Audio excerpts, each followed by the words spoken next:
Hi everybody, I'm Leanne Lewis, and I have a website, www.rattlingaroundinmyhead.com.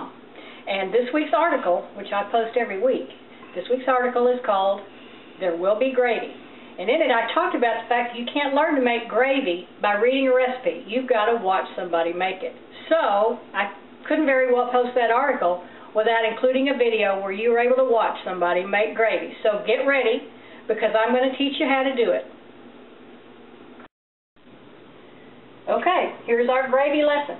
The first thing we're going to do, we're going to start with a cast iron skillet because it makes the best gravy. And I already warmed it up to about medium-high on an electric stove because for chicken you want it a little bit cooler, but for a chicken fried steak you want it to be pretty hot.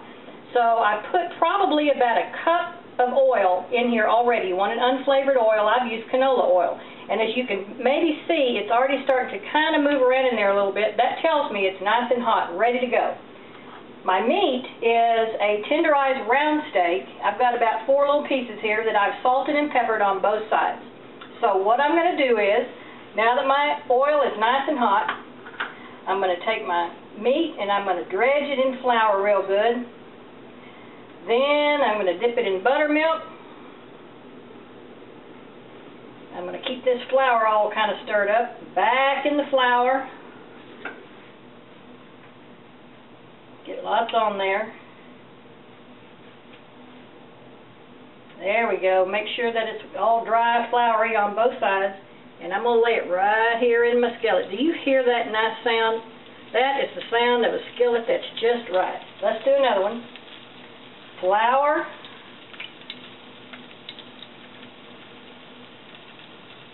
Buttermilk. Ooh, that's nice. More flour. Keep it all moving around. Lay it in the skillet. You don't want to crowd your skillet, and that's why I'm only doing these 4 pieces here. I could maybe have gotten a 5th one in there, but if you start crowding it, like we all know, it's just going to steam that meat and it's not going to get brown. So we're going to do it this way. Flour. Little process here, but boy, will it be worth it.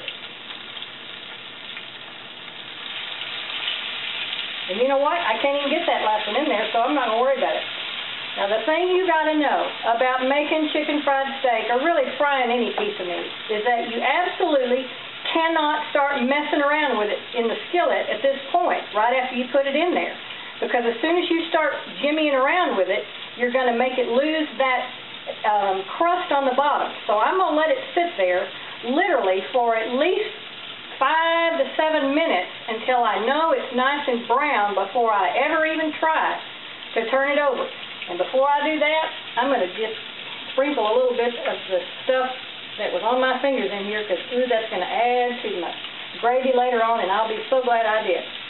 So I'll get back with you in a minute and we'll turn this stuff over.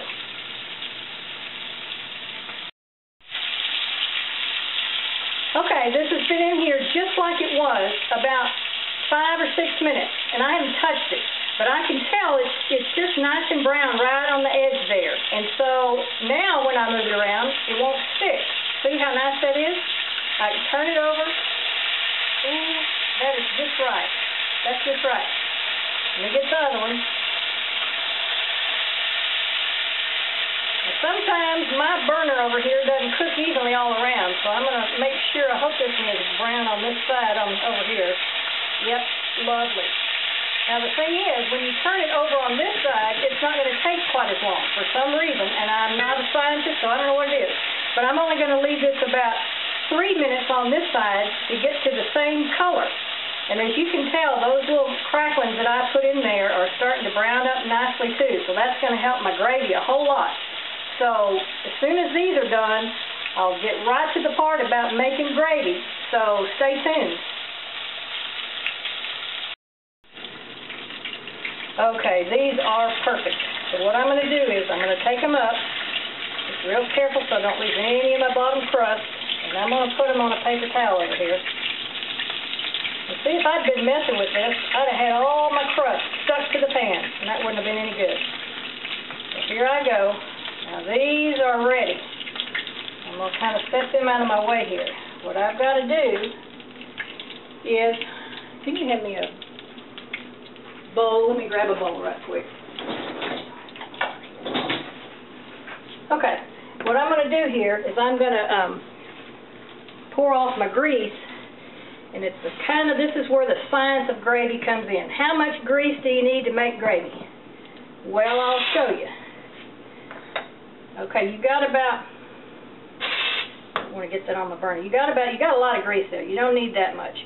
So I'm going to pour off all but about that much, and I would guess that's maybe half a cup, somewhere around in there. So that's how much you need. Let me set that over. Okay. Next, we're going to do our flour, and our grease is still pretty hot, so I'm going to have to work quick here. And I've got probably, I always just measure it by the spoon anyway. There she goes, right in there. And the thing about gravy is you got to stir quickly when you get your flour in there, because you don't want it to get lumpy. You just keep stirring and stirring and stirring. And what you're doing in the process is picking up all that great stuff on the bottom that your meat rendered. Okay, we're going to let that cook for about a minute or so.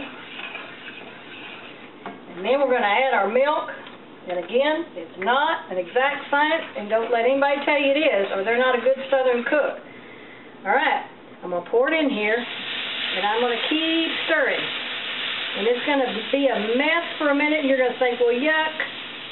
But then all of a sudden, it's going to pull together, and it's going to be wonderful. So I'm going to keep it, see it's bubbling nicely on the sides. And the thing about making gravy is you got to get it just right with the grease and flour. And by the way, if that word grease makes you nervous, then I don't know why in the world you're making gravy in the first place.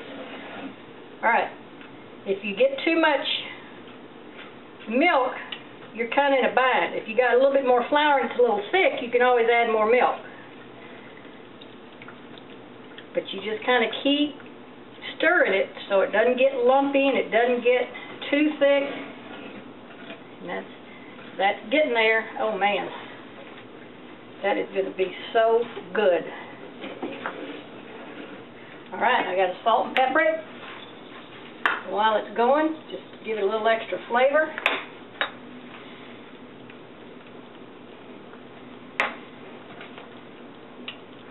There we go. Now, is that gravy or is that gravy? Okay, now, I'm going to do this. I'm going to get my plate here, and I'm going to get me a piece of steak. Oh, and I've got me some homemade mashed potatoes. I've got me a buttermilk biscuit and a piece of chicken fried steak. I'm going to turn my heat off up there, and I'm going to spoon that on there, just like that. Woo! I can hardly wait. I got my husband filming this, and I can't believe he hadn't wrestled this plate out of my hand already. All right, folks, come join me over at the table. This is the moment we've all been waiting for. We're about to dig into some good gravy. We're going to have a bite of this chicken fried steak. We're going to dip it in these mashed potatoes. We got peas here. We got buttermilk biscuits with gravy. I tell you what, my husband were here. He put these peas right in his potatoes and stirred around because he likes pea-taters, but I'm not. Mmm.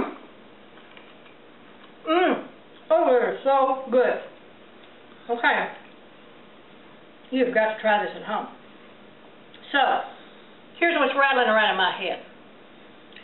You can feed a girl gravy, and she'll ask for second and third helpings.